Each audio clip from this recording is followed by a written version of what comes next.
আচ্ছা, ঠিক এই মুহূর্তে কমেডি বলতে আপনার কাছে কি বোঝায়? বাবার হার্ট অ্যাটাক নিয়ে jokes, His father passed away. বাপ মরে নাকি একটি ছোট্ট শিশুর জীবন নিয়ে হাসাহাসি? एक बच्चा प्लेटफॉर्म से नीचे गिर गया पटरियों पे, एक ट्रेन आके उसको कुचल के चली गई। जो 2000 रुपए मेरे वसूल हुए ना यार। অথবা বাবা মায়ের সেক্স লাইফ নিয়ে comedy. Would you rather watch your parents have sex every day for the rest of your life? Or would you join in once and stop it forever? কি অবাক লাগছে না? এই তিনটি ভিডিওতেই সামনে বসে থাকা মানুষগুলো তাদের মন খুলে আনন্দ করছে। তবে হাসবেন নাই বা কেন? কারণ এটাকেই বলা হয় ডার্ক কমেডি। একটা সময় যখন কমেডি বলতে আমরা কপিল শর্মা শো বা মিরাক্কেলকে বুঝতাম, ঠিক এখন নতুন ভারতে ডার্ক হিউমারটাকেই নতুন কমেডি বলা হয়, যেখানে গালাগালি দেওয়া, অকথ্য ভাষায় কথা বলা বা সোশ্যাল মিডিয়াতে অর্ধনগ্ন হয়ে নাচ করাকেই জনপ্রিয় হওয়া বলে। এখন প্রশ্ন হলো, এই ডার্ক হিউমারের অর্থ কী? সোশ্যাল মিডিয়ার এইসব নোংরা জিনিস আমাদের পরবর্তী প্রজন্মের ওপর কতটা প্রভাব ফেলছে, এবং সামাই রায়নার শোয়ের এই কন্ট্রোভার্সির আড়ালে সরকার কিভাবে নিজের হাত ধোয়ার চেষ্টা করছে, এই সব প্রশ্ন মিলিয়ে আমাদের আজকের ভিডিও ভারতে সোশ্যাল মিডিয়ার অপব্যবহার। 8ই ফেব্রুয়ারি সামাই রায়নার শোতে রণবীর এলাহাবাদিয়ার কন্ট্রোভার্সি শুরু হবার পরেই সেটার 24 ঘন্টার মধ্যেই পুলিশ এদের বিরুদ্ধে অ্যাকশন নেওয়া শুরু করে দেয়। পুলিশের সামাই রায়নার স্টুডিওতে যাওয়া, গুয়াহাটির সিএম এদের বিরুদ্ধে এফআইআর রেজিস্টার করা, এমনকি এই সম্পূর্ণ জিনিসটি ভারতবর্ষের পার্লামেন্টে পর্যন্ত পৌঁছে যায়।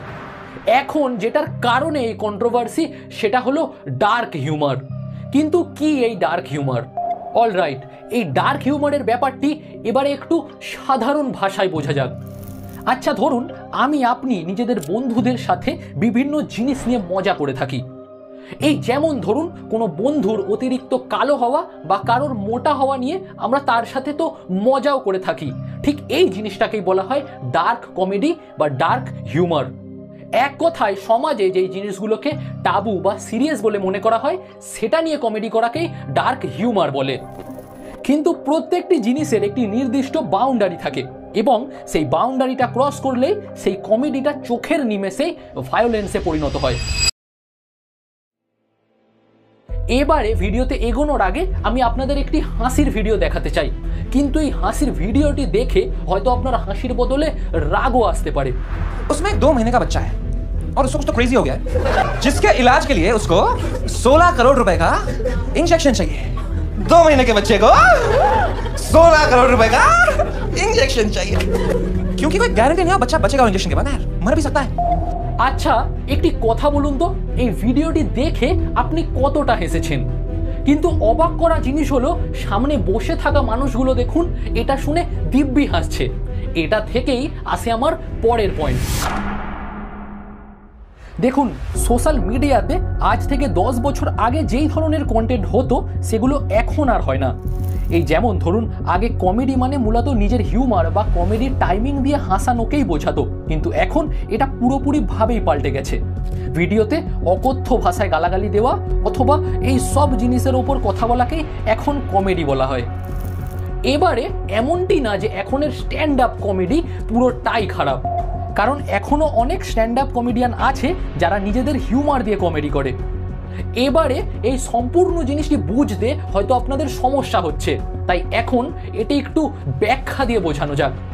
দেখুন, কমেডি জিনিসটা অনেকটা সাবজেক্টিভ ব্যাপার। এই যেমন ধরুন, যে কোনো জোকস হয়তো আমার পছন্দ হতে পারে, কিন্তু সেম জিনিসটা আপনার অপছন্দও লাগতে পারে। কিন্তু বর্তমান সময়ে ভারতবর্ষে কমেডি বা সোশ্যাল মিডিয়া কন্টেন্টের নামে ছড়ানো হচ্ছে ভালগ্যারিটি বা সফট পর্নের মতো ভিডিও। আচ্ছা, স্ক্রিনের এই দুজন মেয়েদের তো সোশ্যাল মিডিয়াতে আপনারা অবশ্যই দেখেছেন। এদের কন্টেন্টে ঠিক কী ধরনের নোংরামি করা হয় সেটা হয়তো আমাকে আলাদা করে বলতে লাগবে না। बहुत ज्यादा पैड यूज करने की वजह से मेरे बॉयफ्रेंड की जेब खाली होती जा रही थी। वो मेरे पे बहुत चिढ़ता था और गुस्सा करने लगता था। मुझसे पूछ रहा था इतने पैड जाते कहाँ हैं। आज उसने मुझे खाते हुए देख लिया। এবারে আপনি একবার ইনস্টাগ্রামটা খুলে সার্চ বাটনে প্রেস করুন, দেখতে পাবেন শুরুর 10টা ভিডিওর মধ্যে অ্যাটলিস্ট 4টে ভিডিওই কোনো রকমের নিউডিটি বা সেক্সুয়ালিটি রিলেটেড থাকবে।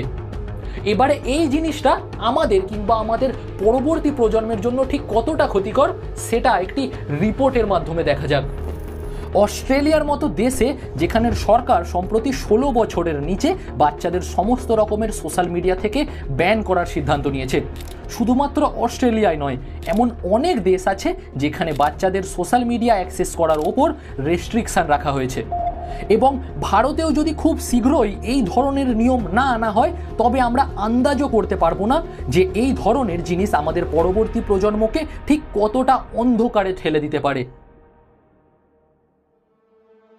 এবারে আমাদের ভিডিও অনেকটা শেষ প্রান্তে এসে গেছে, কিন্তু এখনো অবধি একটি প্রশ্নের উত্তর বাকি, যে সরকার এই কন্ট্রোভার্সি নিয়ে হঠাৎ এতটা উত্তাল কেন হয়ে উঠল। ভারতবর্ষের নিউজ মিডিয়াকে গণতন্ত্রের চতুর্থ স্তম্ভ বলা হয়, কিন্তু শেষ 1 দশক থেকে এই স্তম্ভের ওপরেই মানুষের বিশ্বাস অনেকটা কমে এসেছে।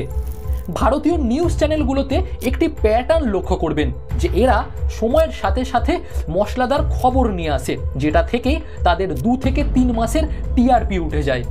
কখনো সুশান্ত সিং রাজপুত কেস, কখনো কলকাতা ডক্টর কেস, বা কখনো আতুল সুভাষ। কিন্তু এইসব নিউজ কভারেজ করে আদেও কোনো লাভ হয় না, যেটার প্রমাণ আপনার চোখের সামনে। এবং এই কন্ট্রোভার্সিতে আরও একটি জিনিস যোগ হয়েছে, যে সমস্ত সরকার চাইছে এই দুজনের ওপর থেকেই সরকারের সমস্ত অক্ষমতা চাপা দিতে। অক্ষমতা অর্থে দেশের বায়ু দূষণ, ওমেন সেফটি, দারিদ্রতা, পার্লামেন্টের 46% এমপিদের ওপর লেগে থাকা ক্রিমিনাল কেস, এমন আরও অগুন্তি জিনিস আছে যেগুলি নিয়ে দেশের সরকারের গভীরভাবে ভাবা প্রয়োজন। ভিডিওটা থেকে যদি তুমি কিছু শিখে থাকো তাহলে আমার এই চ্যানেলটাকে অবশ্যই সাবস্ক্রাইব করো এবং পরের ভিডিওর জন্য অপেক্ষায় থাকো। আর ততক্ষণের জন্য জয় হিন্দ।